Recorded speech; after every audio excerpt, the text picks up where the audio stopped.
Hello friends, welcome to the Plant Science Forum. Now today we are going to discuss about photoperiodism and the concept of florigin. So let's begin.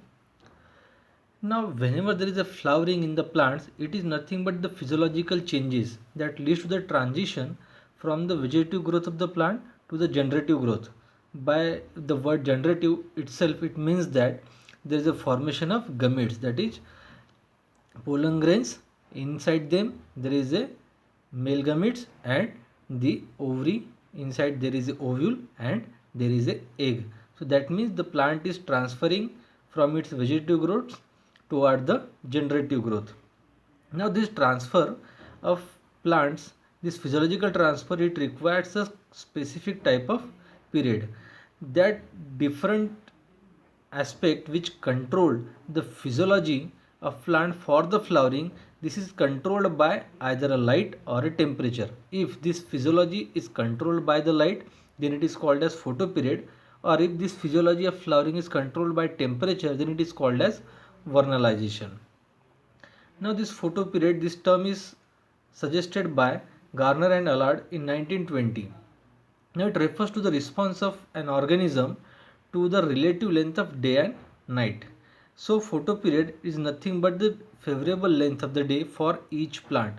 According to this photoperiodism, the plants are categorized into three main categories. One is short day plant, another is long day plants, and the next is day neutral plants. The short day plants are the plants that flower when the day length is less than a certain critical length, say 12 hours.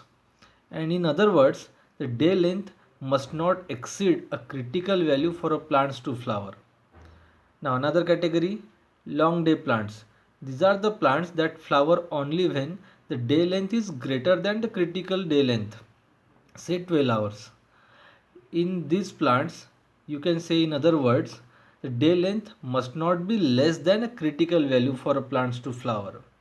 Now in the third category, in the day neutral plants, the flowering is unaffected by the length of the day. Now let's first discuss the short day plants. They are also called as long night plants. For these plants, a day period is usually 8 to 10 hours and the night is very long, that is 12 to 16 hours. In these plants, length of night is more important as compared to the length of day. These plants, short day plants, they require relatively longer uninterrupted dark period. If the dark period is less than a critical length, that is 12 hours, the flowering will not occur even if the light period is of proper length. That means dark period is very essential. In these plants, flowering is also inhibited by weak intensity of light or single flash of light. In such condition, flowering will not happen. Incapable of flowering under alternate cycle of short and long light period is also observed. Now just see in this image. In here you can see a yellow color represents a day length and a dark blue color represents a night length or say dark period. Now this intermediate line is the critical day length line. Here you can see if the light period is more than critical day length, then flowering will not happen, because here we are talking about the short day plants. That means the day requirement is short and the uninterrupted dark period requirement is more. Now in this second condition you can see the day period or the light given is less as compared to the critical day length and the dark period is more as compared to the critical day length, so flowering has happened. Now in the third condition, here you can see light given is less as compared to the critical day length, but this dark period was interrupted by a short flash of light. That's why flowering has not occurred, because the dark period was interrupted by flash of light. This is what happened in short day plants. Now come to long day plants. They are also called as short night plants. In them, the day usually longer, that is 14 to 16 hours, and night period is short, that is 8 to 10 hours. Now this plant either require a small period of darkness or not at all darkness. The complete light period is also favorable for the long day plants. Now in them, darkness shows inhibitory effects. If we compare the long day plants with the previously discussed short day plants, then the inhibitory effects, it shows contradiction, because in the short day plants the inhibitory effect is shown by a light condition, whereas in the long day plants inhibitory effect is shown by a darkness. Now in long day plants, light period is very critical. Now just see in this image here, the light period given is more than a critical day length, so flowering has happened.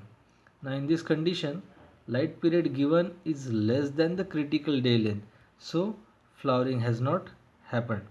And in the next condition, the light period given is less than a critical day length, but the dark period, which was greater than the critical day length, is interrupted by a flash of light.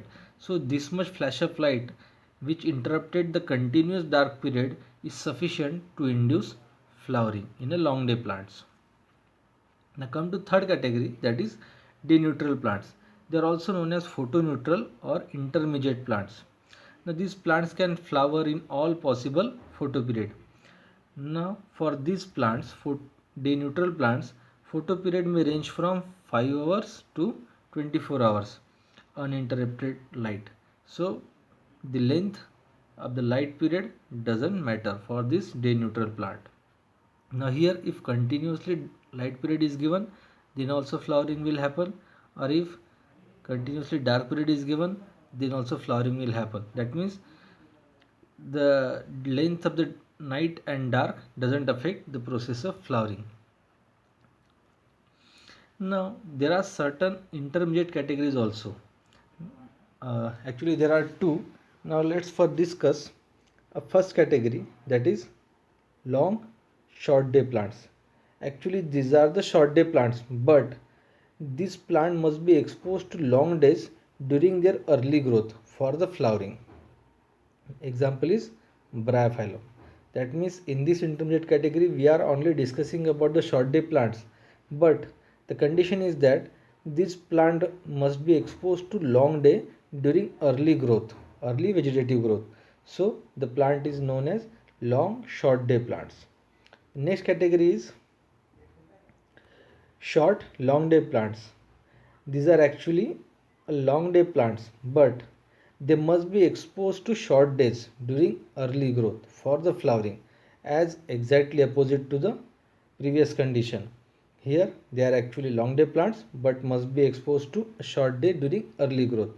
In the initial previous condition, the plants were actually short day plant, but they must be exposed to long day during early growth, and as opposite to this is short long day plants.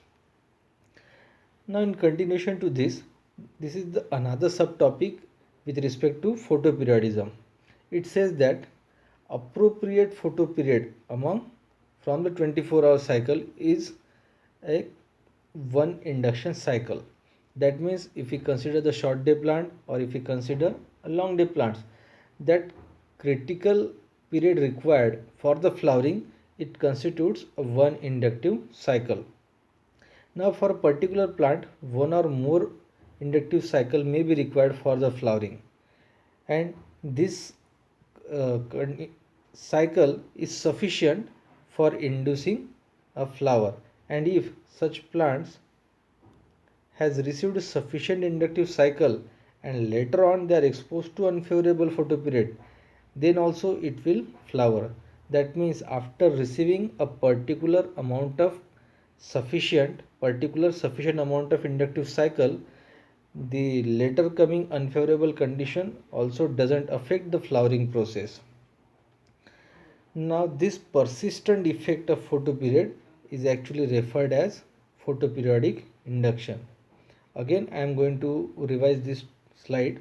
Here it is said that out of 24-hour cycle, a certain amount of light or certain amount of photoperiod is called as an inductive cycle. Or- and plants, they require one or more such cycle for flowering. Now the condition is given that if the plant has received a sufficient such inductive cycle and later on they are placed in unfavorable condition, then also they shows the potential of flowering. Now such persistent effect of photoperiod, now this persistent effect is known as photoperiodic induction. Now come to the another topic of this discussion, that is concept of florigin. Now as here we are talking about continuously about the effect of light period on the flowering. So that light period or stimulus, this is actually perceived by leaves, and after perceiving the photoperiodic flowering stimulus by the leaves, then it is transferred to the apical tip, which causes initiation of floral primordia, that means the initiation of flowering. To understand this, experiment was performed on cocklebur, which is actually a short day plant. If you remember what we have discussed in initial sites, then just remember that short day plant means they require maximum amount of dark period without any interruption of light. So let's see what has happened in this experiment. Now if you remember, we have discussed that the plant we are going to experiment is a short day plants. Now this short day plant is exposed to short day condition. Now and we are going to check that the florigin or the stimulus for flowering is perceived by leaf. Now here condition A, the plant is exposed to short day, that means favorable condition. The plant is having leaf that is foliated, so flowering has occurred. Now in another condition, the plant is exposed to favorable condition but without leaf, that means stimulus is not perceived, so no flower. In another set of experiment, all the other leaves were taken out, only one leaf were present, and that single leaf is sufficient to perceive the signal for flowering. Now come to another set of long day condition. As we know, the plant we are going to experiment is a short day plant, but here we are considering the effect of long day. Now here we have given the unfavorable condition, that is long day condition, that's why no flowering is there. And again as the same as an unfavorable condition and no leaf, so no flowering. But in the third set, all the other leaves, they were exposed to unfavorable condition except the single leaf. Now this single leaf is exposed to favorable condition, so this favorable condition exposed leaf is sufficient to induce flowering. That means by this we can say that the single leaf is sufficient to perceive the flowering signal. Now in another set of experiment, same plant is taken but with branches. Here one branch is exposed to unfavorable condition and one is exposed to favorable condition. As the one branch of the same plant body is exposed to favorable condition, flowering has happened. In another condition, a complete foliated branch is exposed to unfavorable condition, but the favorable condition is perceived by only a single leaf. Now this amount of favorable condition is also sufficient for induction of flowering. In third set, the short day condition, the branch which is exposed to short day condition, it doesn't have any leaves, and the long day condition branch, it has the leaf, but as it is exposed to unfavorable condition, so no flowering has happened. Now by this we can understand that a single leaf is sufficient or a branch is sufficient to transfer the flowering signal from one place to another. Now in another set, what they have done, they expose the plant to favorable condition and flowering has happened. Now this plant is grafted on another plant which is exposed to unfavorable condition. So the signal which was pursued by the leaves in the favorable condition is transferred from this plant via grafting to another plant. So this transfer of signal is sufficient to induce the flowering. In another condition, plant is exposed to unfavorable condition, and that unfavorable condition exposed plant is grafted to another plant which is also exposed to the unfavorable condition. So as both the condition they are unfavorable, so flowering has not occurred.